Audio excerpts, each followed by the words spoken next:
तो आप सभी का बहुत बहुत स्वागत है और हम आ चुके हैं एक नए लेक्चर के साथ और इसमें हम पढ़ने वाले हैं केमिकल रिएक्शन एंड इक्वेशन। उसी चैप्टर का ये लेक्चर नंबर 4 है। लेक्चर नंबर 1, 2 और 3 अपलोड कर दिया गया है, आप उसको पहले देख लें, फिर ये वाला लेक्चर देखेंगे तो ज्यादा बेहतर समझ में आएगा आपको। तो आज हम जो पढ़ने वाला, हमने पिछली जो हमारा वीडियो है उसमें हमने बात किया है संयोजन अपक्रिया के बारे में और वियोजन अपक्रिया के बारे में, और वियोजन अपक्रिया के प्रकार के बारे में हमने बहुत डिटेल से बात किया है। अब हम हाई स्कूल के इस लेक्चर में हम पढ़ने जा रहे हैं विस्थापन और द्विविस्थापन अपक्रिया, जिसको हम द्विविस्थापन अपक्रिया को उभयअपघटन अपक्रिया भी कहते हैं, और ऑक्सीकरण और अपचयन, इन सभी चीजों को एक एक करके हम देखने वाले हैं। तो आज का जो टॉपिक है इसी पर हम चर्चा करेंगे। विस्थापन अपक्रिया को पढ़ने से पहले कुछ हम पढ़ लेते हैं इंपॉर्टेंट चीज, जिसको हम कहते हैं विद्युत रासायनिक श्रेणी। तो विद्युत रासायनिक श्रेणी यदि हम पढ़ लेते तो हम जान जाएंगे, थोड़ा इजी हो जाएगा हमारा। तो यहाँ पर आप पहले डाल लेंगे पढ़ना क्या क्या है। तो पहले आप करेंगे इसमें विद्युत रासायनिक श्रेणी, विद्युत रासायनिक श्रेणी।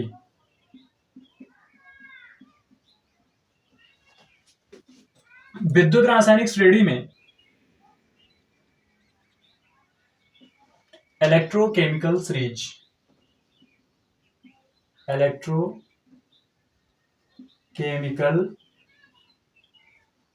सीरीज। तो आज हम इसको पढ़ने वाले हैं, तो चलिए देख लेते हैं क्या है।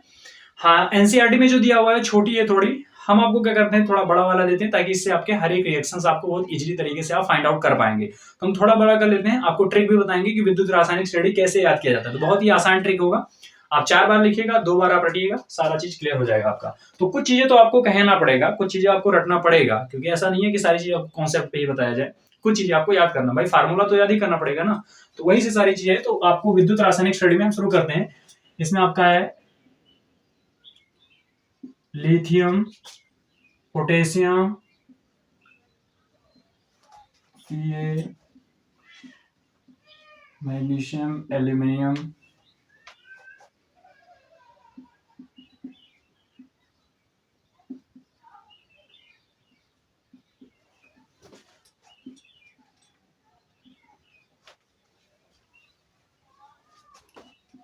Na,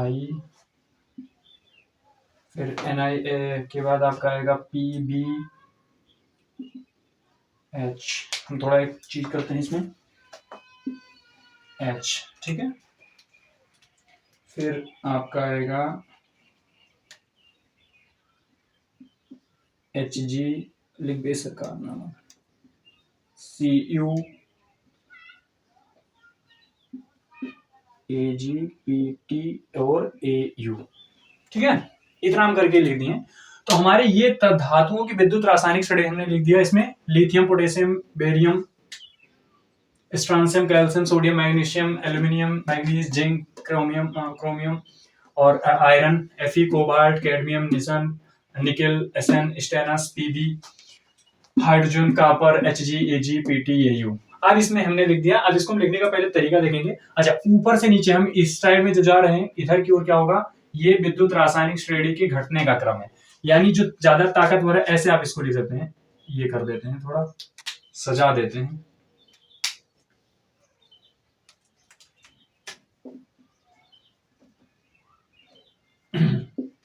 आप ये क्रम है आपका, क्या है, ये क्रम है, ठीक है।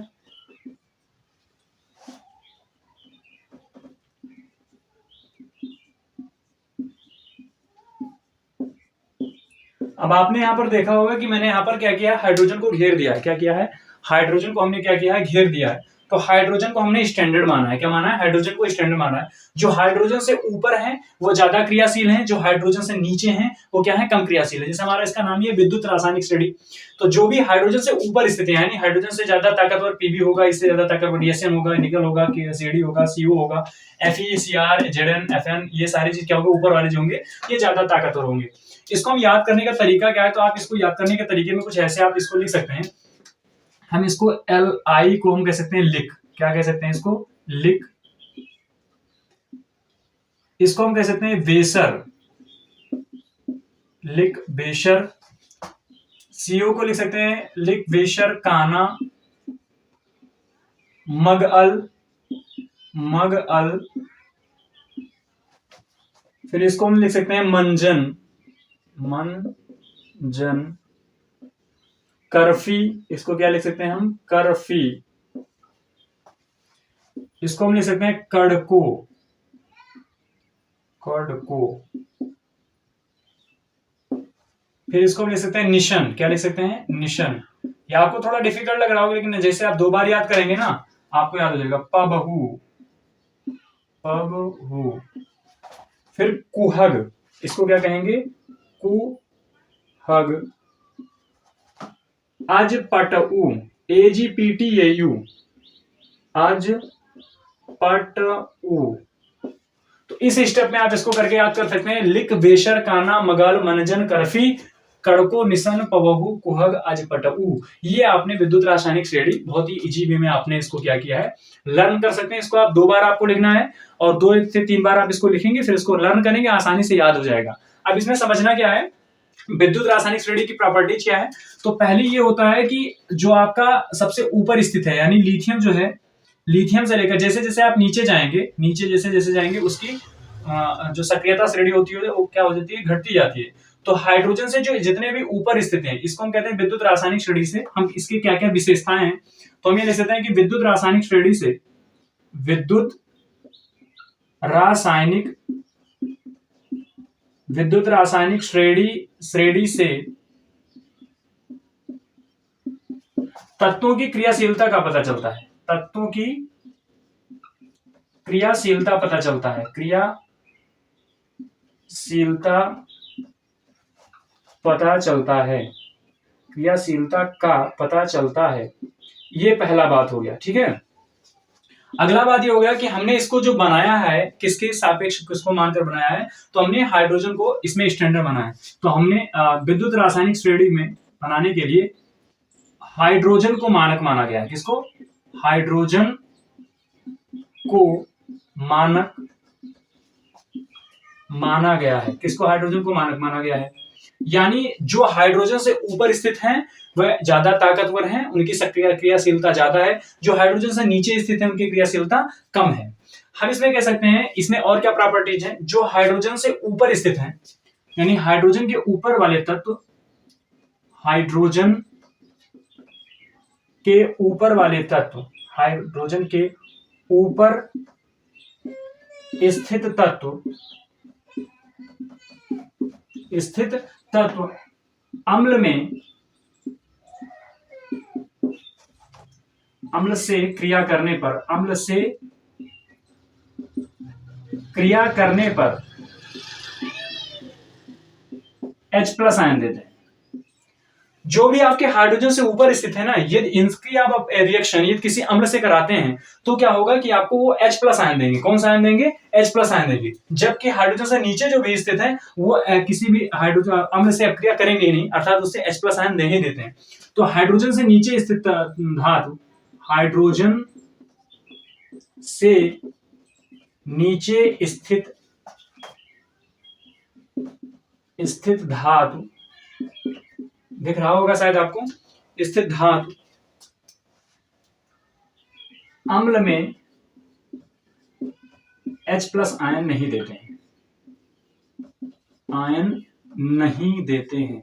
ये हमने बात कर लिया। कई दफे क्वेश्चन आ जाता है कि आप प्रॉपर्टीज बताइए केमिकल सीरीज की, क्या कौन कौन सी प्रॉपर्टीज होती हैं, कौन कौन सी विशेषताएं होती हैं, तो ये बात आप लिख सकते हैं।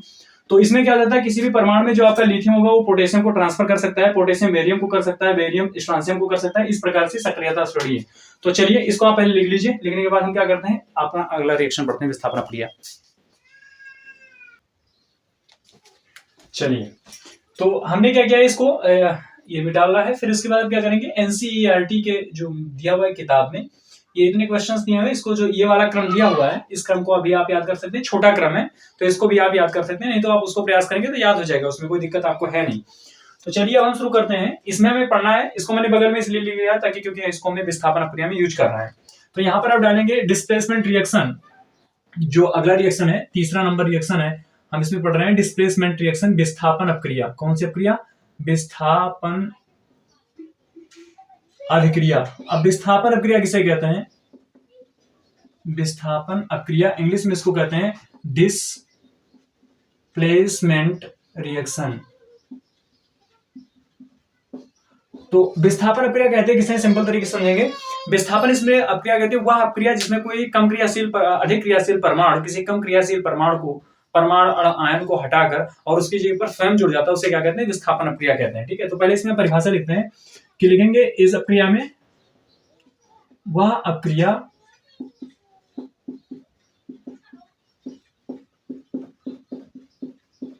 जिसमें अधिक क्रियाशील परमाणु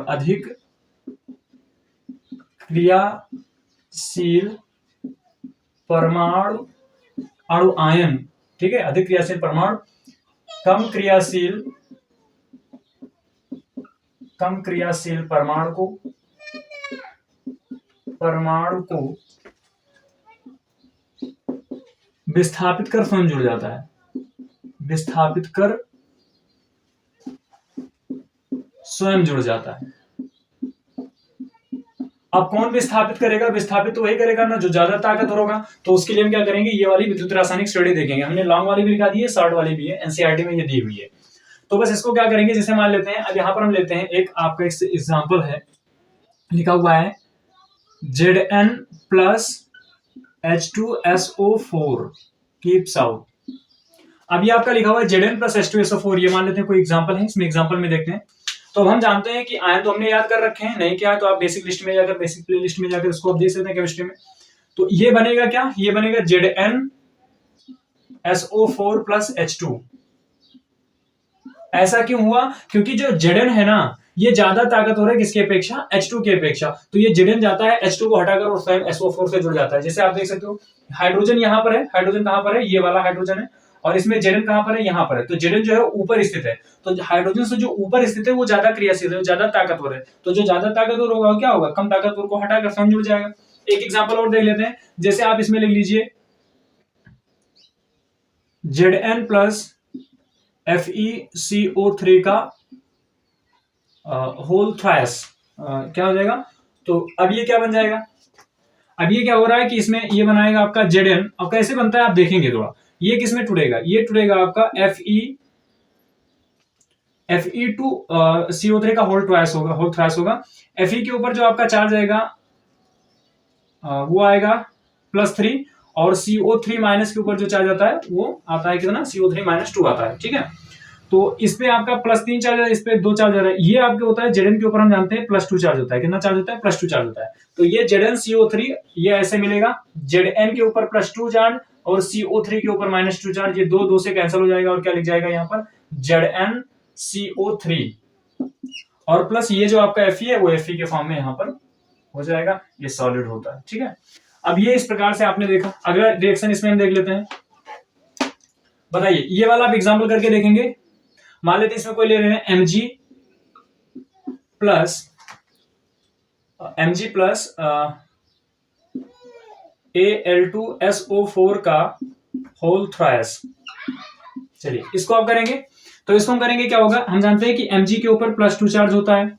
ये जब आप तोड़ेंगे ब्रेकडाउन, जैसे बनता है वैसे टूटेगा। आपको ये ध्यान रखना है कि चार्ज बराबर होना चाहिए। इसके लिए आप देख सकते हैं उसमें कि किस प्रकार से रासायनिक सूत्र बनाया जाता है, ये प्लेलिस्ट में आपको पढ़ा हुआ है। बेसिक केमिस्ट्री को आपको देखना चाहिए, सबको, जो भी बच्चे क्लास 9 से 10 आए हैं वो पूरी बेसिक केमिस्ट्री वाली जो भी लिस्ट है पूरी आपको देखनी चाहिए। आपको कहीं भी दिक्कत होने वाली नहीं है स्कूल में उसको देखने के बाद।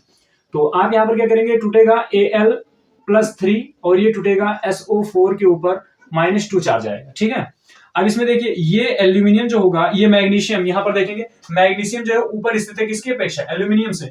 तो मैग्नीशियम क्या करेगा, एल्यूमिनियम को हटा देगा यहां से, तो एल्यूमिनियम क्या हो जाएगा, बाहर हो जाएगा। और जब एल्यूमिनियम बाहर जाएगा तो ये Mg क्या होगा, इसके साथ जुड़ जाएगा। तो देखेंगे Mg के ऊपर +2 है, SO4 के ऊपर -2 है। कैसे बनेगा, Mg के ऊपर +2 लिखा हुआ होता है और SO4 के ऊपर -2 लिखा हुआ है, तो ये हट जाएगा ना, तो आपका क्या बन जाएगा, MgSO4 बन जाएगा। तो हम यहाँ पर लिख सकते हैं ये आपका होगा MgSO4, क्या बनेगा, MgSO4 और प्लस ये आपका एल्यूमिनियम बाहर निकल जाएगा। ये आप इसको बैलेंस करेंगे, सभी रिएक्शंस को बैलेंस करना आपका काम है। ठीक है, तो चलिए ये इस प्रकार से हो गया। तो आपने इसको देखा होगा, चलिए आप इसको नोट करेंगे। फिर आपने इसको नोट किया होगा, देख लेते हैं एक रिएक्शन, आप बताइए कि ये होगा कि नहीं होगा। Mg plus CaSO4। बताइए ये रिएक्शन होगा कि नहीं होगा, आप देखेंगे तो सब लोग करेंगे पॉज करके। चलिए आपने कर लिया होगा, तो ये रिएक्शन यहां पर क्या होगा, यहां पर नो रिएक्शन होगा। क्या होगा, नो रिएक्शन। आपने तो बना दिया होगा, तो इसको यहां से पलटा होगा, ये यहां से जोड़ दिया होगा MgSO4, नहीं बनेगा। रीजन क्या है, क्योंकि यहाँ पर मैग्नीशियम क्या है, मैग्नीशियम नीचे है, कैल्शियम क्या ऊपर है, तो यानी कैल्शियम जो है वो ज्यादा ताकतवर है। क्या है, कैल्शियम ज्यादा ताकतवर है, और ज्यादा पावरफुल होने के कारण ये कम पावरफुल वाले जो है, ये जिनके पास कम ताकत है वो इसको हटा नहीं सकते हैं, और ना हटा पाने के कारण ये रिएक्शन नहीं होगा ना। तो सिंपल सी बात है ना, जिसके पास ज्यादा पावर होगा वही तो सत्ता में रहेगा। तो सिंपल सी ये कहानी है। चलिए टाइम को ना वेस्ट करेंगे हम, और हम शुरू करते हैं द्वितीय विस्थापन अक्रिया। क्या है द्वितीय विस्थापन अक्रिया, देखते हैं। कुछ होमवर्क है तो आप इसको करके लाएंगे घर से, होमवर्क करेंगे। होमवर्क SW यहाँ पर ले लीजिए। चलिए अभी लास्ट में कर देते हैं। चलिए यहाँ पर लिखिए द्वितीय विस्थापन अक्रिया, द्वितीय विस्थापन अभिक्रिया, इसको कहते हैं double displacement reaction. Reaction number ये 4 है, और इसको हम उभय अपघटन अक्रिया भी कहते हैं। तो ये ध्यान रखिएगा, कई बार परीक्षा में पूछ लेता है इस तरीके से और बच्चे दिक्कत कर जाते हैं। उभय अपघटन अक्रिया। नोट्स आपको चैप्टर के खत्म होने पर आपको टेलीग्राम लिंक पर मिल जाएगा, तो आप उसके लिए परेशान नहीं होंगे। तो डबल डिस्प्लेसमेंट रिएक्शन, उभय अपघटन अक्रिया, ये वाला हम देखते हैं अक्रिया क्या है ये। तो इसमें क्या होगा, यदि आपने विस्थापन अक्रिया समझ लिया होगा, विस्थापन अक्रिया में क्या होता है कि कोई एक ताकतवर परमाणु होता है, वो किसी दूसरे ताकतवर परमाणु को भगाकर और फिर उसके जगह पर क्या जाता है, जुड़ जाता है, और कोई एक क्या बना लेता है, प्रोडक्ट बना लेता है। इसमें सिंपल तरीके से क्या, इसमें दो इधर आपके अभिकारक, दो अभिकारक होंगे, और इसमें आयन का जो होगा वो परस्पर विनिमय होगा। क्या होगा, परस्पर विनिमय होगा। तो हम यहाँ पर लिख सकते हैं कि द्वितीय विस्थापन अक्रिया में द्वितीय विस्थापन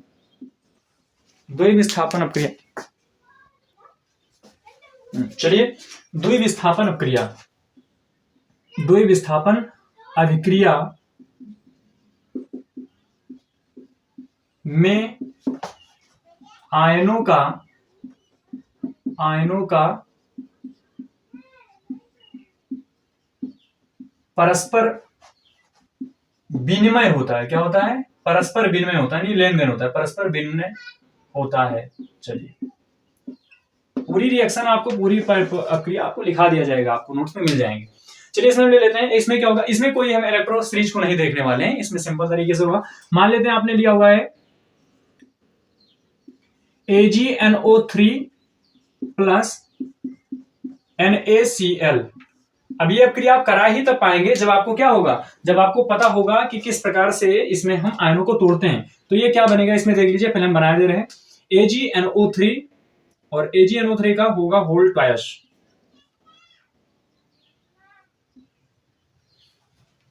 और इसमें बनेगा आपका बनेगा ये AgCl प्लस NaNO3।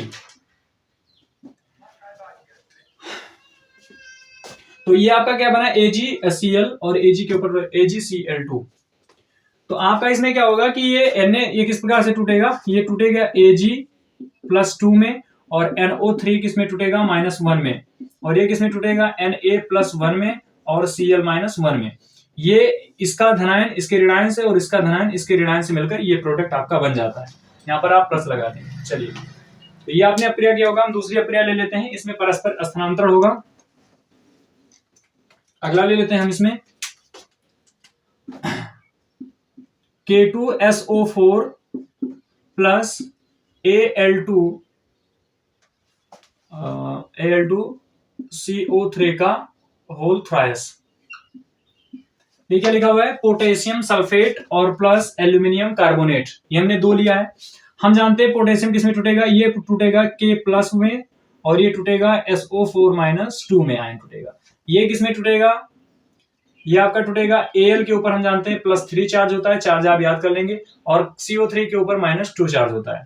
इसमें आपको सिंपल तरीके से क्या करना है, ये वाला K+ इसके साथ मिलेगा तो क्या बनाएगा, K+ CO3, और ये इसके साथ जुड़ेगा तो ये बनाएगा। तो देखते हैं जब K प्लस CO3 का होल ट्वाइस बनेगा तो क्या होगा, यहाँ पर देख लेते हैं बना के, K के ऊपर +1 और CO3 के ऊपर -2, ये दो यहाँ पर, ये दो यहाँ पर आएगा तो क्या बन जाएगा K2CO3। तो यहाँ पर आप लिख सकते हैं K2CO3 और प्लस इसमें क्या होगा, इसका धनायन इसके ऋणायन से, एल्यूमिनियम के ऊपर +3 चार्ज है, SO4 के ऊपर -2 चार्ज है, तो इसको करेंगे तो क्या करेंगे, एल्यूमिनियम के ऊपर +3 चार्ज और SO4 के ऊपर -2 चार्ज, तो ये दो चार्ज को यहाँ पर लाएंगे, इसको यहाँ पर लाएंगे तो क्या हो जाएगा Al2 और SO4 आयन में कोई परिवर्तन नहीं करेंगे, इसलिए SO4 का होल थ्राइस कर देते हैं, यानी यहाँ क्या पहले लिख जाएगा Al2 और SO4 का होल थ्राइस। चलिए ये आपने इसमें एग्जांपल किया, 2-3 एग्जांपल इसमें है, तो इसे कहते हैं उभय अपघटन अपक्रिया। इसमें हो क्या रहा है, अदला बदली हो रहा है, इसका धनायन इसके ऋणायन के साथ मिल रहा है और इसका ऋणायन इसके धनायन के साथ मिल रहा है, आपस में क्या कर रहे हैं,